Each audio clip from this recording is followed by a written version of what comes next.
I'm thinking about a guy who had everything going for him.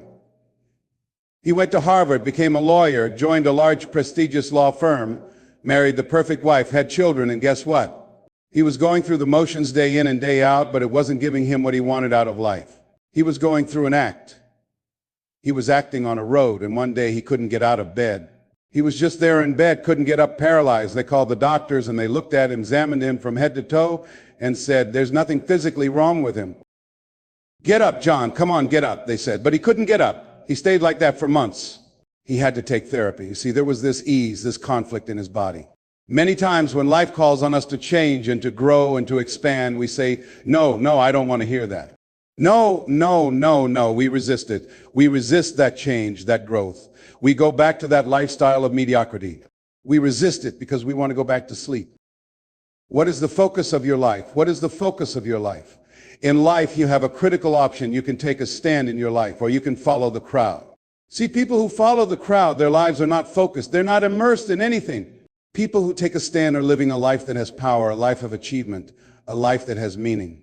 People who are taking a stand in life, they are consciously involved in a process to design a life of substance. People who follow the crowd, these are the people who are just doing what everybody else is doing. So that's a crowded road over there. They're following the followers. I want to talk to you about taking a stand with your life and what some of the things are that we can do to enable us to live our lives in a way that is purpose and meaning, that can be real for us and give us a sense of fulfillment, joy, happiness, and peace of mind. You see, most people are bored with life. Most people feel that life isn't worth the hassle. Life is just wearing me out. It's boring. It's monotonous. I have nothing to look forward to. Here we go again, another Monday morning. I'm thinking about a situation where I had to give a lecture out in Los Angeles, California for Xerox Corporation. A part of what I do in my profession is corporate training. My passion, however, is working with kids. So when I go somewhere, I always try to arrange for a community group to gather a group of young people for me to work with on a volunteer basis in the evening. I decided to go into an area of Los Angeles to talk with someone about doing that, and they suggested that I come to speak at a community center right outside Los Angeles at the Carson Community Center. Because of the gangs in Los Angeles, one of the young men who was coming there to organize it, and his mother, he had a twin brother, took an interest in me because I have a twin. His twin brother was the victim of a gang initiation. They brought in a new member into the gang, and to prove his commitment, his job was to randomly select anyone and kill them. He did just that as this young guy was coming out of a store. They asked me, Mr. Brown, would you come over and talk to the teenagers here? There's a lot of depression, despair, and hopelessness. People are feeling powerless about the gangs. Could you bring some handouts and materials to do a workshop and involve the parents too? Would you be willing to do that? I said, well, I'm doing a full-day seminar, and I'm usually physically exhausted afterward. How many people are you expecting? We guarantee at least 400 to 500 people, they said. I said, okay, I'll come and work with them and take them through this intensive. So I came there after working in a seminar, totally exhausted in that Los Angeles traffic. It took over an hour to get there. When I arrived, they only had 7 people. I had an attitude. I said, you had me come all the way from Los Angeles after working all day just to talk to 7 people. You told me there were going to be over 400 people here. Where are the parents? Only one parent is here. My time is valuable. I've got all this material that we copied to do a workshop. So I went on and talked to those 7 young people who were there. I gave them a little speech, and then I left. I went back to the hotel. That night, around 3:30 in the morning, the phone rang. The minister who invited me called and said, Mr. Brown, I need your attention for a moment. I said, what is it? Kenyatta, one of the young men who was there, wants to talk to you. He's the brother of the guy that was killed. He'd like to talk to you. He's been here for over an hour. I told him not to call you, but he insisted. Would you please talk to him for a moment? I said, yes, put him on the phone. Kenyatta, what can I do for you? I asked. He said, Mr. Brown, I've listened to your tapes, your tapes for a long time. I've grown to love and admire you. One of the things I heard on your tapes is that you must deal with circumstances such as you find them. You came in this evening, and I admit, no, we did not have the numbers we promised. No, we didn't deliver as we said we would, but we were looking for you, the motivator, to give us some hope. We were depressed and didn't know what to do. We were looking for some direction. And you were so caught up in feeding your ego that you didn't give us your best. I said, excuse me. I sat up in bed. I realized that part of what prevents us from growing in life is, number one, we identify with feedback and take it personally. Number two, we start justifying. I became defensive and said, wait a minute, I worked all day. I didn't charge you a quarter for this. I brought the materials. I came over there to give a training, and all you had to do was bring people there. If you don't do it for me, at least do it for the next speaker, at least provide an audience. He said, are you finished, sir? I said, yes. Mr. Brown, he said, you told us we must deal with circumstances such as we find them. We went round and round for about 45 minutes because my ego couldn't let this young boy out debate me. He wasn't intimidated. I used all the verbal gymnastics and examples I could, but he wouldn't budge. Finally, I said, okay, I'm sorry. He replied, it takes a big man to say he's sorry. That night, after I finished with that young man, I prayed. I stayed on the floor by the bed and said, Lord, if you ever give me a chance to speak again, I don't care if it's one person in the audience. I'm going to wear that one out. I'm reminded of a young guy who was on a bus, a little fellow. Some kids were picking on him, some bigger guys. They kept thumping him on the head and hiding their hands. So he got tired of them doing that and stood up so he wouldn't be within their reach.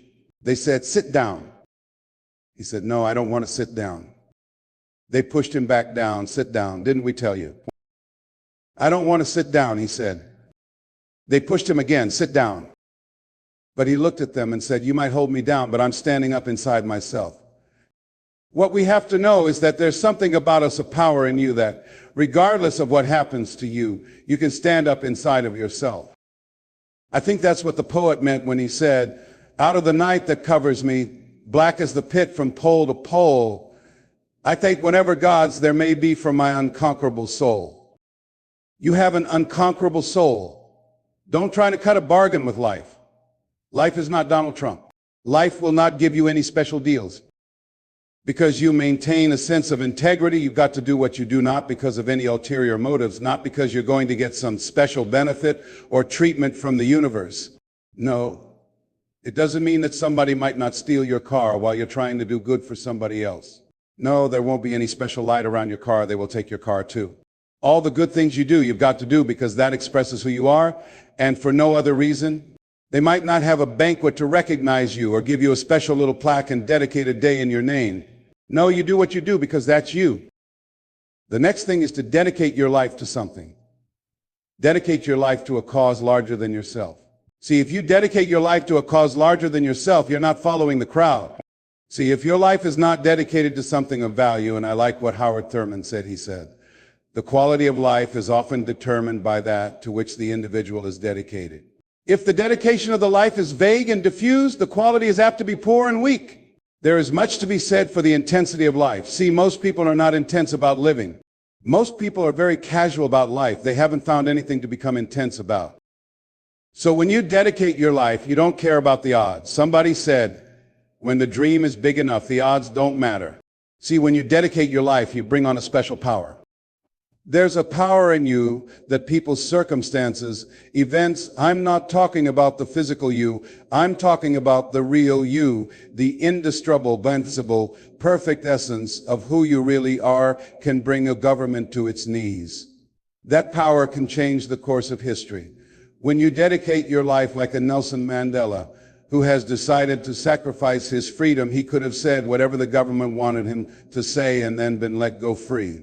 He could have gone to a foreign nation and said, I just said that because I've been in prison for over 20 years, and nobody would have said, Nelson, you sold out. No one would say that. They would say, wait a minute, Nelson, you gave over 20 years of your life. What more can we ask of him? It's okay. But because of his integrity with himself and his dedication to breaking the back of apartheid and freeing his people, when you dedicate your life to something, you bring on powers in the universe that work through you to bring about changes that you would never, ever know unless you dedicated yourself. Serena Williams is a young lady I really admire, and she blew my mind at the French Open when she won. She accepted the award in French. During the time she was practicing with the trainer to win, she also had a tutor teaching her how to speak French fluently. Why? Because she said, I'm going to win this. All victories take place twice, first in the mind and then in the world. And that's what I want you to do right now. I want you to think about who you have to be because who you've been. Einstein said, the thinking that has brought me this far has created some problems that this thinking can't solve. In order for this to be an explosive year for you, in order for your business to grow by leaps and bounds, you have to be a different person. You have to die to who you are now in order to give birth to who you must become. So I want you to think about that. What radical change will take place? What will be different about you? Think about it. What will change for you? What is it in terms of your attitude, in terms of the number of people that you talk to, in terms of your conviction, in terms of how you organize yourself, in terms of your drive and determination? What's going to be different for you? Winning is a regiment.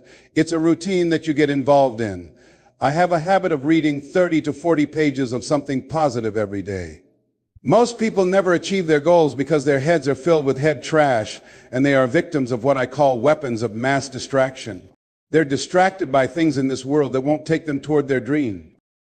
Bring your energy level up. Yes, you can't be like everybody else. You have to bring your energy level up.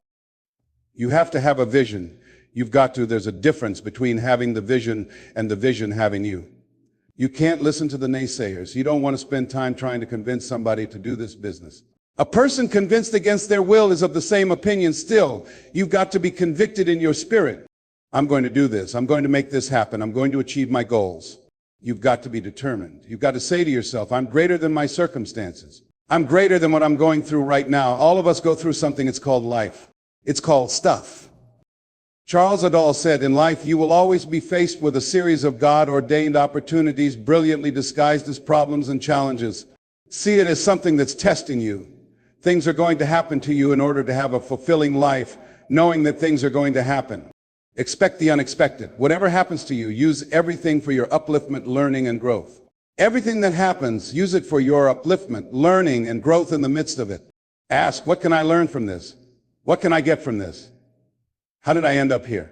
There's something for you in everything that happens to you, something for you to learn from that experience. Look at it, examine it, analyze it, dissect it, take it apart until it reveals itself to you. Then get what you need from that and move on. But everything that happens to you, I have a friend who stutters, and I said, are you taking any special classes to stop from stuttering? She said, no. I said, why? She said, it helps my business. I said, how? She said, when I go in to talk to somebody, I say, now, if you're busy, I'll come back because I stutter. And they used to say, oh, no, you can tell me right now. This is my product. And she said, after she goes through it, if they say no, she says, well, you didn't understand. Let me just tell you again. And see, they say, oh, no, that's all right. Don't tell me anymore. That's all right. Just let me know how much I need to give you so you can get all out of here. So she's turned that stuttering to her advantage. Somebody says, if life gives you lemons, write yourself a lemon cookbook. Whatever happens to you, turn it to your advantage.